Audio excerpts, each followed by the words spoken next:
Y gracias a todos ustedes por dar esta oportunidad, este tiempo para Dios. Nos presentamos delante de la palabra del Señor y vamos a continuar con el tema que estuvimos considerando la lección pasada. Vamos a hacer una serie de estudios donde vamos a estar dando algunos temas pilares, introductorios, fundamentos, y estábamos bajo la pregunta, ¿por qué estudiamos la Biblia? ¿Cierto? Eso fue la última lección que se estuvo viendo el lunes pasado. Hoy día, hoy día quiero ver algunos aspectos más de esta pregunta. Quiero mirar algunos textos más para que terminemos bien y podamos, habíamos dicho nosotros, por ejemplo, en segunda de Timoteo, estudiamos la Biblia porque es palabra de Dios, porque es útil, porque nos enseña, porque nos reprende, nos corrige, porque nos instruye, nos forma, nos capacita, nos perfecciona. Hoy día vamos a seguir analizando esta pregunta, pero vamos a mirar a la luz de otros pasajes. Mire, por favor, en Juan capítulo 20. Si me puede acompañar, por favor, Evangelio de Juan. Allí se va a encontrar la cita. Evangelio de Juan, capítulo 20, versículo 30 y 31. Mire cómo dice la palabra del Señor. Evangelio de Juan, capítulo 20, versículo 30 y 31. Hizo además Jesús muchas otras señales en presencia de sus discípulos, las cuales no están escritas en este libro, pero estas se han escrito para que creáis que Jesús es el Cristo, el Hijo de Dios, y para que creyendo tengáis vida en su nombre. Eso nos dice el texto bíblico. Note muy bien cómo comienza este pasaje.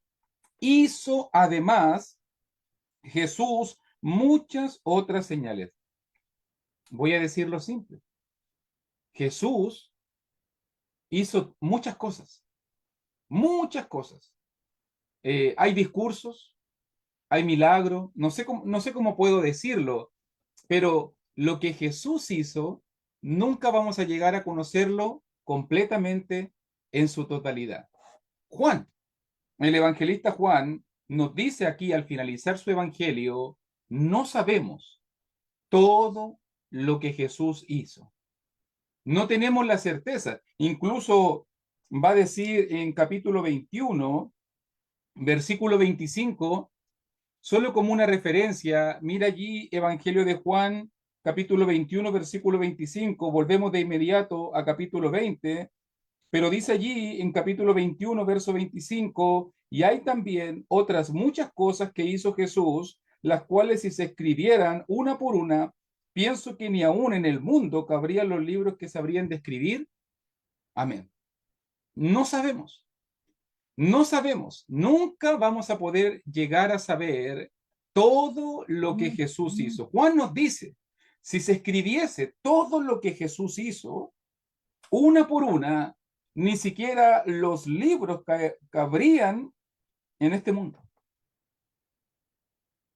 O sea, hay mucho más allá de lo que hizo Jesús, hay muchas otras señales, hay muchas otras cosas que Jesús hizo, y dice versículo, volvamos ahora a Juan 20:30, que no están escritas en este libro. Y algo que tenemos que entender, que el propósito de la escritura de Juan no es contarnos todo lo que Jesús hizo. No es decirnos, no es para que tú sepas todo lo que Jesús hizo, todo lo que Jesús dijo. Uno dice, ¿cómo? ¿Cómo es eso? Claro, no lo necesitamos. No es necesario. Porque si tú te fijas muy bien, y ahí está la enseñanza de este primer puntito que quiero enfatizar en este texto, aunque no sabemos todo, aunque no tenemos toda la información, aunque no tenemos todo el conocimiento, dice versículo 31, pero estas se han escrito. O sea, lo que tenemos escrito, lo que el Espíritu Santo nos dejó, lo que Juan, el apóstol, nos escribió, esto que tenemos aquí, esto que tenemos en la palabra, esto que tenemos en el Evangelio de Juan, pero estas se han escrito para que creáis que Jesús es el Cristo. Note muy bien. Aunque no lo sabemos todo, no es necesario. Aunque no tenemos toda la información de todo lo que Jesús hizo, ve que la gente anda por ahí preguntando, ¿y qué pasó con Jesús cuando pequeño? ¿Y qué hizo para acá? ¿Qué viajó para allá? Y hacen reportajes, documentales, y la gente quiere saberlo todo de lo que pasó con la vida de nuestro Señor Jesucristo, desde los 0 hasta los 33 años. Aunque no lo sabes todo, Juan va a decirnos eso, aunque tú no lo sabes todo, aunque yo no lo sé todo, aunque no tenemos toda la información, e incluso si se escribiera, no cabrían los libros en el mundo, pero lo que sí tenemos escrito, y ese es el punto fundamental, lo que sí está escrito, lo que sí tenemos aquí hoy en día, es suficiente, es necesario. Con esto podemos desarrollar una fe sincera, genuina y verdadera en Jesús como el Cristo.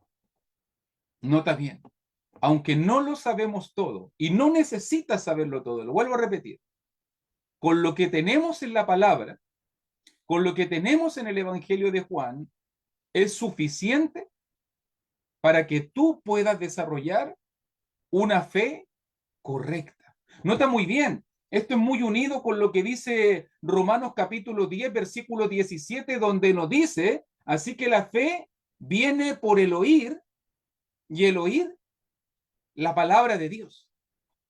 Entonces, si tú quieres tener una fe verdadera, y tal vez me pregunto en este momento, ¿por qué debemos estudiar la Biblia? ¿Por qué tú, por qué yo debemos estudiar la Biblia? ¿Por qué debo acercarme al Evangelio de Juan? ¿Por qué puedo abrir las páginas de la Escritura? Porque Dios quiere desarrollar una fe correcta, una fe instruida, una fe formada. Nota muy bien que la Biblia nos ayuda a tener fe, la fe correcta.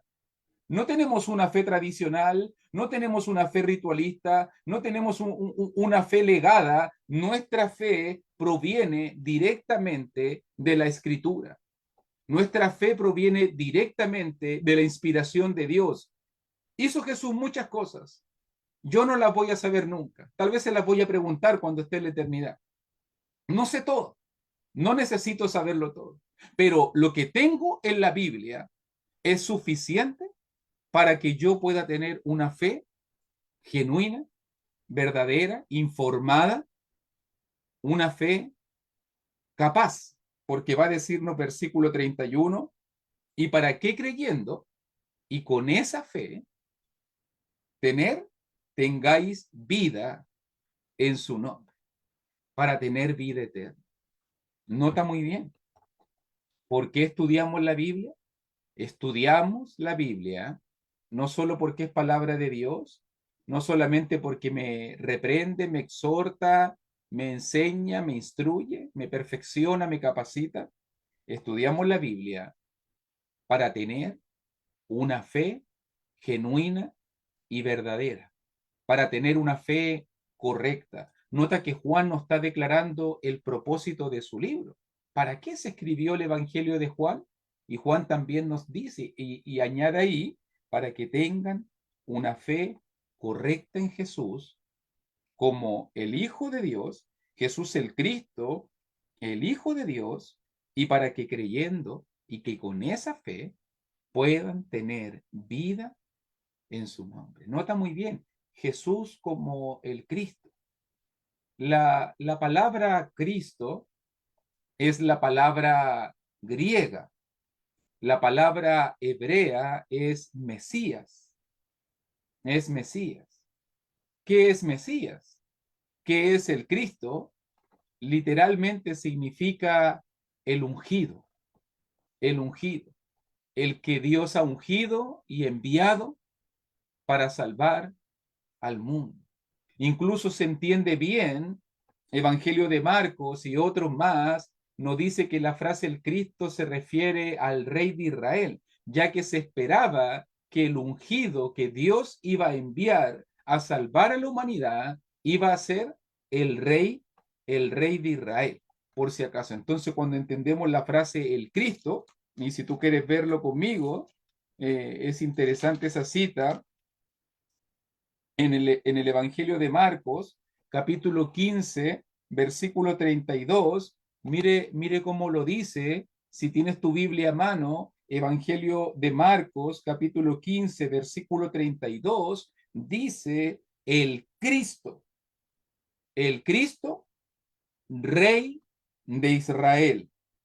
Descienda ahora de la cruz para que veamos y creamos. Obviamente esto es lo que la gente decía al pie de la cruz, pero mire el entendimiento judaico de lo que se entendía por el Cristo. El Cristo era el rey que Dios había enviado, el rey que Dios había ungido. ¿Se acuerda que en el Antiguo Testamento, cuando se apartaba, se separaba a los líderes, se le ungía, se le vertía el aceite de la unción? Es exactamente la misma palabra etimológica aquí, pero ahora reconociendo, no como un rey físico, no como David, como Salomón, no como Acaz, Joás, sino que aquí está hablando del verdadero rey de Israel, del verdadero rey de Israel. Entonces, note muy bien que qué función cumple la palabra, con qué propósito debemos estudiar la Biblia. Debemos estudiar la Biblia para conocer, debemos estudiar la Biblia para entender, para que con ese entendimiento podamos desarrollar una fe correcta, genuina, verdadera, informada, capacitada en que Jesús es el Cristo. Jesús es el Mesías, Jesús es el que vino a salvarnos, el rey que vino a salvarnos, el ungido de Jehová, el que vino a darnos el perdón de pecados, el que vino a darnos la salvación del alma. Jesús es el que vino. Esa es la idea de la primera frase. Que quiero que lo entendamos bien. Jesús es rey, pero no solamente rey, sino que también dice el versículo 31, el Hijo de Dios.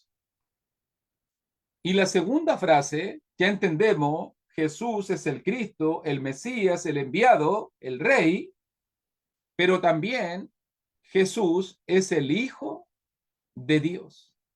Y la frase Hijo de Dios es un hebraísmo, una frase hebrea. Normalmente hijo de, en la cultura hebrea, se entiende como igual a, de la misma naturaleza que. Eso, así se entiende la frase hebrea, hijo de la misma naturaleza. Por eso es que están los hijos del trueno, de la misma naturaleza, o hijo de consolación, de la misma naturaleza que el consuelo, pero también dice hijo del hombre, cuando habla de la humanidad de Jesucristo, porque es igual a, de la misma naturaleza que nosotros, pero también Él es hijo de Dios. ¿Y qué significa la frase hijo de Dios? ¿Se acuerda allí en Juan por qué causa querían matar a Jesús? En Juan 5:18, me acuerdo de ese texto. Juan 5:18 dice, por esto los judíos aún más procuraban matarle, porque no solo quebrantaba el día de reposo, sino que también decía que Dios era su propio Padre, haciéndose igual a Dios. Entonces, la frase Hijo de Dios significa de la misma naturaleza, igual a su Padre, igual a Dios. Esta frase proclama la divinidad de nuestro Señor Jesucristo. Jesús es Dios. Jesús es divino, es un ser divino. Jesús es parte de la divinidad y Juan escribe para que tú y yo tengamos la fe correcta en Jesús como el Cristo, como el Rey que vino a salvarnos y como el Hijo de Dios, igual a Dios, como nuestro Dios. Y con esa fe correcta y informada, podamos tener vida, vida eterna, podamos tener vida en su nombre. Entonces, estudiamos la Biblia para tener fe. Estudiamos la Biblia para que con esa fe podamos tener una vida en su nombre, la vida eterna, la esperanza del cristiano, nuestra esperanza. ¿Ok? Eso es lo primero que quería añadir a 2 de Timoteo 3, 16, 17, Juan capítulo 20, versículo 30 y versículo 31. Y ahora, tercer pasaje que vamos a estar considerando en esta lección de por qué estudiamos la Biblia. Evangelio de Lucas, por favor. Si me puedes ayudar también en Lucas capítulo 1. Allí vamos a estar trabajando. Lucas capítulo 1, versículo 1 al versículo 4, por favor. Vamos a aprender otra cosa más, otro propósito más del por qué estudiamos la Biblia, mis queridos hermanos. Evangelio de Lucas capítulo 1, versículo 1 al 4 dice: puesto que ya muchos han tratado de poner en orden la historia de las cosas que entre nosotros han sido ciertísimas, tal como nos la enseñaron los que desde el principio lo vieron con sus ojos y fueron ministros de la palabra, me ha parecido también a mí, después de haber investigado con diligencia todas las cosas desde su origen, escribírtelas por orden, oh excelentísimo Teófilo, para que conozcas bien la verdad de las cosas en las cuales has sido instruido. Debemos entender que nuestro autor, a quien se atribuye este evangelio, es Lucas, el médico amado. Él no es un cristiano de primera generación. Él no vio a Jesús. Él no vio a Jesús. Él no siguió a Jesús. Él era un griego de Troas, de esos sectores por allá, y él no conoció a Jesús de primera mano, de primera fuente. Todo lo que conoció de Jesús fue lo que fue conociendo paso a paso con la predicación apostólica, con los viajes con Pablo y todo lo que fue investigando y aprendiendo. Entonces, nota bien lo que vamos a decir, porque de los 4 evangelios, 2 fueron testigos presenciales, Mateo y Juan, y 2 fueron de segunda generación, Marcos y Lucas. Y Lucas va a escribir, y ¿por qué te digo todo esto antes? Porque mira versículo 1 allí, en Lucas 1, puesto que ya muchos han tratado de poner en orden la historia de las cosas que entre nosotros han sido ciertísimas. Eso está hablando de la validación de los relatos apostólicos del Evangelio. Otros lo han hecho, claro. ¿De quién está hablando? De Mateo, claro. Está hablando de otros que han visto, otros de que han sabido, otros que han escrito. Está hablando de que otros han tenido la misión, han tratado de poner en orden la historia. O sea, Lucas escribe con la conciencia de que hay otras personas que antes que él han intentado, han hecho el trabajo de escribir la historia de Jesús. Eso es lo que Lucas está diciendo. Yo sé que hay otros que lo han hecho. Sé que hay otros que han hecho un buen trabajo. Lucas no niega el trabajo de los demás. Lucas no opina del trabajo de los demás. Lucas reconoce el trabajo de los demás, de los otros siervos que escribieron. Y dice allí, tal como nos la enseñaron los que desde el principio lo vieron con sus ojos y fueron ministros de la palabra. Y la segunda cosa también, no solamente está validando la autoría de otros evangelios, sino también está validando la predicación apostólica, testigos presenciales. Yo lo aprendí directamente de testigos presenciales. Yo lo aprendí de aquellos que lo vieron, de aquellos que estuvieron con él, de que lo vieron con sus ojos, de aquellos que fueron los primeros ministros de la palabra. Fíjate bien. Lucas está reconociendo toda la obra y todo el trabajo previo ¿Qué hicieron los apóstoles? ¿Qué hicieron los evangelistas? Todos aquellos que quisieron poner por orden la historia y que se esforzaban en predicar la verdad, y ahora él va a declarar su intención y propósito, versículo 3, y mira lo que dice ahora. Como muchos han tratado de poner en orden, como muchos fueron ministros de la palabra, como ellos fueron los que me enseñaron a mí, ahora me ha parecido también a mí, ahí está Lucas, su intención, después de haber investigado con diligencia todas las cosas desde su origen, escribírtelas por orden, dice. Oh, excelentísimo Teófilo. Note muy bien que algo muy importante que aprendemos en el Evangelio de Lucas es que Lucas hizo una investigación seria. Nótelo ahí, investigado con diligencia todas las cosas desde su origen, escribírtelas por orden. Note muy bien que Lucas se dio a la tarea y a la misión de escribir un mensaje ordenado, un mensaje de completo, cabal e investigativo. Muchos se confunden con esta frase, y eso es lo que estaba pensando, porque muchos se confunden con esta frase. ¿Cómo? Si escribió el Espíritu Santo, ¿cómo es que Lucas investigó? Si el Espíritu Santo es el que normalmente o es el que inspira y revela, ¿cómo es que Lucas investigó?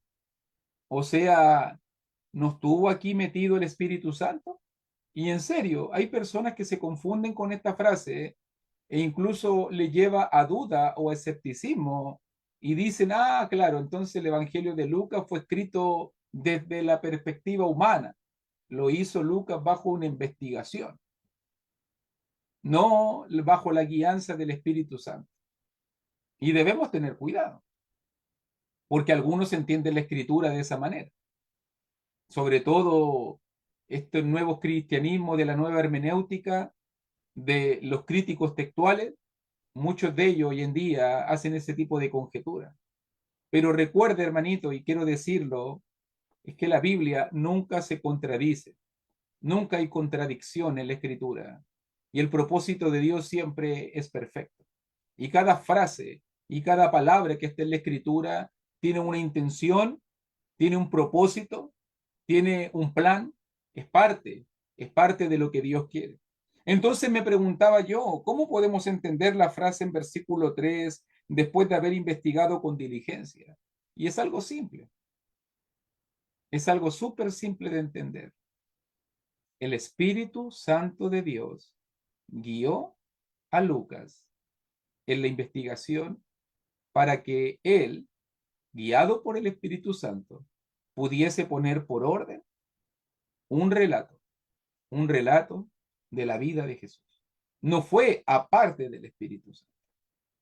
Yo lo que veo es que fue con el Espíritu Santo, trabajando juntos, el Espíritu Santo guiándolo, el Espíritu Santo mostrándole, el Espíritu Santo dándole sabiduría y entendimiento, el Espíritu Santo ayudándolo para que su investigación, imagínense lo que tenemos aquí, el Evangelio de Lucas es la investigación de un profesional, de un médico de profesión y de la obra del Espíritu Santo, o sea, un trabajo minucioso, un trabajo ordenado, un trabajo de excelencia, un trabajo de perfección.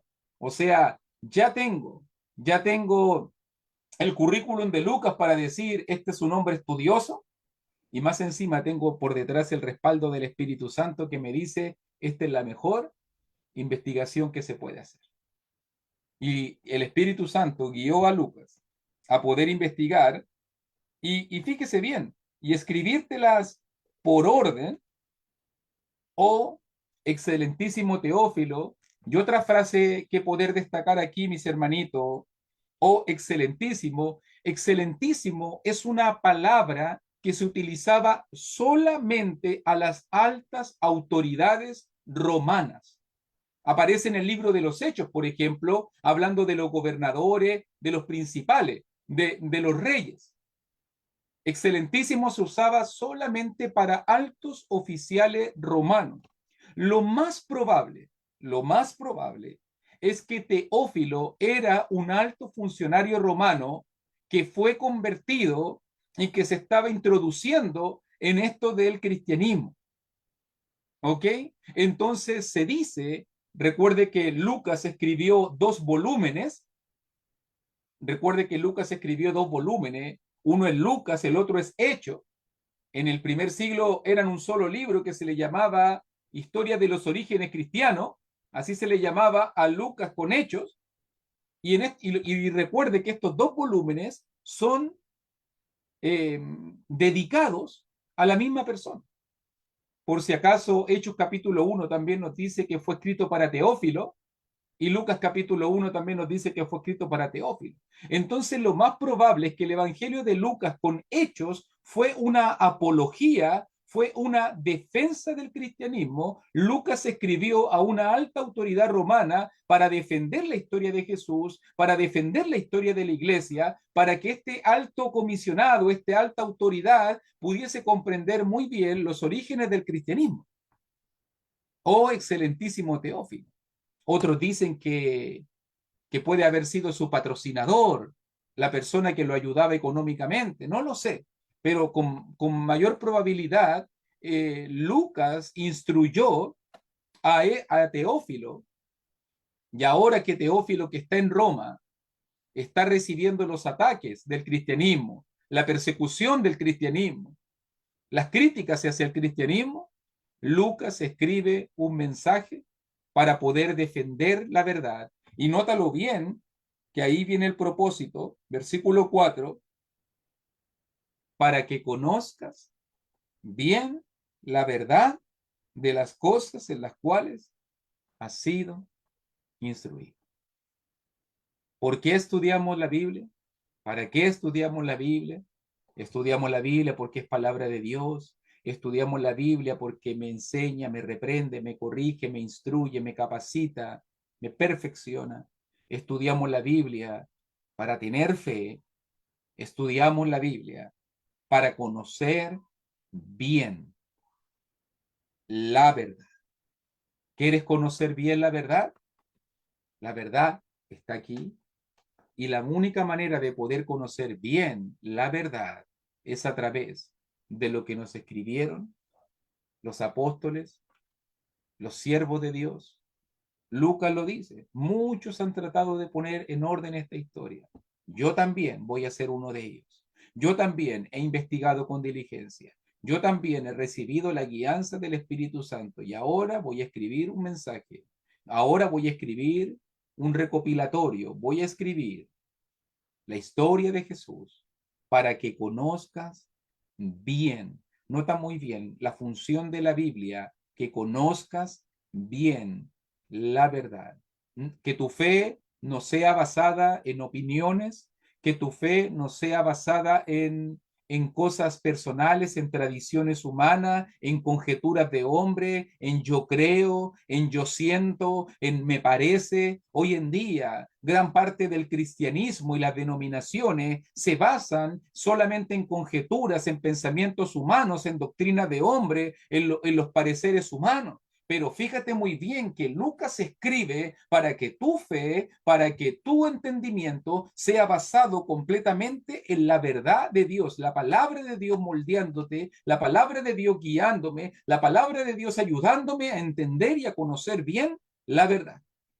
Eso es lo que Dios quiere, que tú puedas abrir la Biblia y con tus propios ojos poder entender y comprender el propósito de Dios. No que alguien te diga lo que tú tienes que creer, no que alguien te diga lo que tú tienes que entender, no que otra persona predisponga tu fe a lo que él cree o lo que él siente o en lo que él te dice, sino que tú puedas ver la palabra por tus propios ojos y tú puedas conocer la verdad. Ese es el punto. Usted ni siquiera tiene que creerme a lo que digo yo. Ni siquiera tiene que creerme a lo que digo yo. Usted tiene que creer lo que usted está leyendo en la palabra, lo que la palabra nos está diciendo. Hasta yo me puedo equivocar. Hasta usted se puede equivocar. Hasta nosotros podemos entender mal. Pero si tienes la palabra en la mano, entonces puedes conocer bien. Puedes conocer bien la verdad de las cosas en las cuales has sido instruido. Evidencia de que Teófilo fue un cristiano o que se está introduciendo en el cristianismo, que está aprendiendo del cristianismo. Así que mira cómo Lucas escribe todo este relato para poder guiar la fe de un gentil, para poder ayudarlo a entender y conocer bien la verdad, para ayudarnos a nosotros. Por ejemplo, yo siempre doy este consejo. Si tú quieres desarrollar fe en tu vida, lee el Evangelio de Juan. Y si tú quieres conocer bien la verdad, lee el Evangelio de Lucas.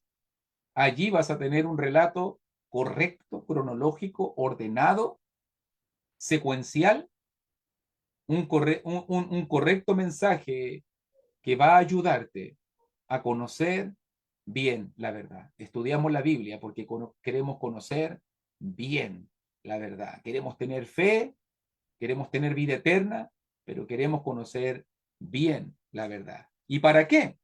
Último pasaje que vamos a estar mirando hoy día. ¿Para qué todo esto? Por favor, acompáñeme a el Evangelio de Mateo, último texto que vamos a estar leyendo. Evangelio de Mateo, capítulo 7, versículo 21 al versículo 23. Allí se va a encontrar la palabra ahora. Hemos leído Juan 20, 30, 31. Hemos leído Lucas capítulo 1, versículo 1 al versículo 4. Y ahora vamos a leer Mateo 7, 21 al 23, bajo la pregunta, ¿por qué debemos estudiar la Biblia? Y dice Mateo 7, 21 al 23, no todo el que me dice Señor, Señor, entrará en el reino de los cielos, sino el que hace la voluntad de mi Padre que está en los cielos. Muchos me dirán en aquel día, Señor, Señor, ¿no profetizamos en tu nombre? Y en tu nombre echamos fuera demonios, y en tu nombre hicimos muchos milagros. Y entonces les declararé, nunca os conocí, apartaos de mí, hacedores de maldad. Nótelo bien, contexto. Estamos situados en el Sermón del Monte. Jesús está llegando casi al final de este sermón y Jesús de repente nos traslada del Sermón del Monte, de las montañas de Israel, nos traslada al día final. ¿Cómo selló eso? Va a decirnos versículo 22, en aquel día. Jesús está pensando ahora en aquel día y nos traslada de ese monte al día final. El día final, un día de sorpresas. Es lo que quiero decir previamente. Un día de sorpresas. Para Jesús va a ser un día de muchas, muchas sorpresas. El día del juicio. Y la primera frase, la primera sentencia que él quiere dar, no todo el que me dice Señor, Señor, entrará en el reino de los cielos. Note el énfasis de la frase, verso 21, Señor, Señor, verso 22, Señor, Señor. Esta gente tenía fe. Esta gente confesaba a Jesús como su Señor. Nota muy bien que estas personas que están relatadas aquí en Mateo 7 tenían fe, creían en Jesús, lo confesaban como su Señor, creían que estaban haciendo cosas por él. Nótelo bien. Pero Jesús va a decir, no todo el que tenga fe en mí, no todo el que diga que cree en mí, no todo el que me llame Señor, Señor, y nota qué golpe más demoledor al pensamiento, a la filosofía de hoy en día, que dice, no, si todos vamos a ir al cielo, si todos creemos en Dios, si no basta nomás con creer en Dios, no, si es suficiente con la fe. Jesús te va a decir, no es suficiente la fe. No, no, no. No es suficiente tener fe. ¿Cómo eso? No es suficiente la fe, dice Jesús. Ah, ok, voy a hacer obras. Y mira versículo 22. Muchos me dirán en aquel día, van a florearse, van a jactarse en el día final. Señor, yo hice cosas para ti, profeticé, eché fuera demonios, hice muchos milagros. Señor, yo hice cosas para ti. Jesús va a decir, no me importa, no me interesan las obras que hayas hecho para mí o que crees que la hiciste para mí. O sea, ni la fe sola, ni las obras solas. Muchos se aferran, no, yo creo que me voy a ir al cielo porque yo hago más cosas buenas que cosas malas. No, yo creo que mis obras buenas son más, pesan más que lo malo que yo he hecho en la vida. Jesús te diría, no es suficiente. No es suficiente tener fe. No es suficiente confesarlo. No es suficiente decir que haces obras.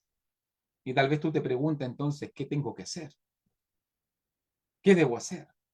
Y Jesús va a decir allí en versículo 21, sino el que hace la voluntad de mi Padre que está en los cielos. Eso es lo que Dios necesita. ¿Quieres ir al cielo?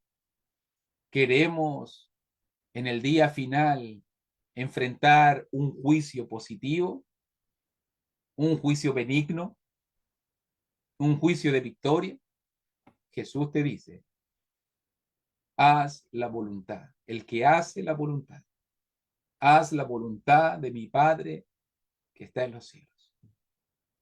Y fíjate que aquí toma toda la coherencia, porque yo necesito entender, conocer bien la voluntad de Dios, necesito creer en la voluntad de Dios, pero necesito también obedecer, necesito practicar, necesito hacer. ¿Por qué estudiamos la Biblia? Estudiamos la Biblia para entender bien la verdad, estudiamos la Biblia para tener una fe correcta y verdadera en Jesús, pero estudiamos la Biblia para hacer la voluntad de Dios, para que cumplamos la voluntad de Dios. Aquí en las páginas de la Biblia, mi hermanito, mi querida hermanita, aquí vamos a encontrar toda la voluntad de Dios. Aquí vamos a conocer todo lo que Dios quiere para salvación. Aquí está. Esto no se trata de solo fe. Esto no se trata de solo obras. Lo que la palabra nos está diciendo, que si tú quieres ir al cielo, necesitamos conocer, entender y obedecer y hacer la voluntad del Padre que está en los cielos. Jesús dijo, día de sorpresa, verso 23, nunca os conocí. Nota que Jesús no negó las obras. Ustedes hicieron cosas. Imagínense cuántos religiosos, cuántos denominacionales, cuánta gente va a llegar al día final basados en sus experiencias. No, si yo creo, no, si yo te confesé, no, si yo hice milagro, no, si yo hablaba en lengua, no, si yo hacía cosas milagrosas, no, si el Espíritu Santo. ¿Cuánta gente va a llegar basado en experiencias y en cosas personales, en obras? Y Jesús les va a decir, no los conozco. No sé quiénes son ustedes. Y sabe que eso me hace hacerme una pregunta muy importante, porque mucha gente hoy en día dice, yo conozco a Dios. No, si yo conozco al Señor, conozco de pequeñito, desde joven, no, yo conozco al Señor. Y mucha gente se pregunta, ¿conozco al Señor o no conozco al Señor? Y realmente, hermano, esa pregunta no interesa. Te lo digo sinceramente. No interesa si tú conoces al Señor o no conoces al Señor. De verdad, a mí no me interesa. ¿Sabes? Lo único que me interesa en la vida, si Él me conoce a mí. Eso es totalmente diferente. ¿Te conoce el Señor? ¿Me conoce el Señor? Muchos dicen por ahí, yo conozco al Señor. Y Jesús les va a decir, yo no los conozco a ustedes. Yo no los conozco a ustedes. Entonces creo que la pregunta más importante que podemos hacernos en el día final es, ¿realmente me conoce el Señor? ¿Cómo me puede conocer el Señor? 7:21, haciendo la voluntad del Padre. No los conozco, apartados de mí, hacedores de maldad. Cualquier obra que se haga sin hacer la voluntad de Dios, para Jesús es maldad. Es maldad. Cualquier cosa que tú crees que te puedes aferrar como un ancla para tu salvación, Jesús dice, por ahí no va la cosa. Es maldad. Lo que ellos hicieron sin conocimiento fue maldad. Lo que ellos hicieron sin obediencia fue maldad. Entonces, realmente necesitamos conocer la voluntad de Dios, ¿cierto? ¿Cómo vamos a poder obedecer? ¿Cierto? ¿Cómo, como dice allí en el chat, el compartir que nos decía nuestra hermana Andreita? ¿Cómo vamos a poder obedecer algo que no sabemos? ¿Cierto? ¿Cómo yo voy, y la pregunta, ¿cómo yo voy a saber lo que Dios quiere? Aquí es la palabra. Aquí es la palabra. Y cuando usted conozca lo que Dios quiere, hágalo. Es lo que dice 7:21. Haga la voluntad de Dios. Y haciendo la voluntad del Padre, entonces el Señor le va a conocer, me va a conocer. Qué lindo va a ser cuando lleguemos al día final y el Señor le diga, buen siervo, buena sierva fiel, ¿cierto? Que el Señor nos conozca, que el Señor nos hable por nombre, que el Señor te estaba esperando. ¿Cuánta gente va a llegar al día final confiando en obras, confiando en confesiones, en fe, pero no va a obedecer? Mientras que si usted obedece, usted va a estar en el centro de la voluntad de Dios, usted va a estar en la mano de Dios, usted va a ser conocido por Dios, usted va a ser salvado por Dios. Entonces, ¿por qué estudiamos la Biblia? Estudiamos la Biblia porque es palabra de Dios, estudiamos la Biblia porque es útil, estudiamos la Biblia porque nos enseña, porque nos reprende, porque nos corrige, porque nos instruye, estudiamos la Biblia porque nos perfecciona y nos capacita, estudiamos la Biblia porque nos da fe, y a través de esa fe tenemos vida eterna. Estudiamos la Biblia para conocer bien la verdad y conociendo bien la verdad, entonces podemos hacer la voluntad de Dios. Estudiamos la Biblia para hacer la voluntad de Dios. Si no, sería tiempo perdido.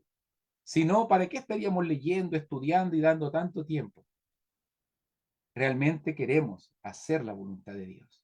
Realmente estamos dando tiempo porque entendemos que esto vale la pena y porque a través de esta obediencia y esta fidelidad estamos más cerca del propósito de Dios, de la voluntad de Dios, y estamos realmente en el camino de la salvación. Entonces, note todos estos propósitos importantísimos. Segunda de Timoteo 3, 16, 17, Juan capítulo 20, 30, 31, Lucas capítulo 1, versículo 1 al 4, Mateo capítulo 7, versículo 21 al 23, nos ha ayudado a poder entender cuál es el propósito y por qué debemos estudiar y dedicarnos a estudiar la palabra de Dios. Muchas gracias por su atención. Continuamos ya la próxima semana con la pregunta, ¿cómo nos llegó la Biblia? Para poder ahora sí, para poder ver bien y confiar en este maravilloso libro sagrado, sobre todo para dar respuesta a los escépticos. Yo entiendo que estas lecciones que estamos dando para muchos son cristianismo -1 básico que ya lo pasaron. A lo mejor para algunos va a ser un recuerdo. No hay problema, hermanito. Téngame paciencia. Vamos a ir avanzando paso a paso a temas más profundos de a poquito, pero primero queremos poner buenos cimientos. Queremos poner, en este caso, un buen entendimiento para que a través de esto podamos construir y edificarnos en la palabra de Dios. Que Dios le bendiga y muchas gracias por esta preciosa oportunidad.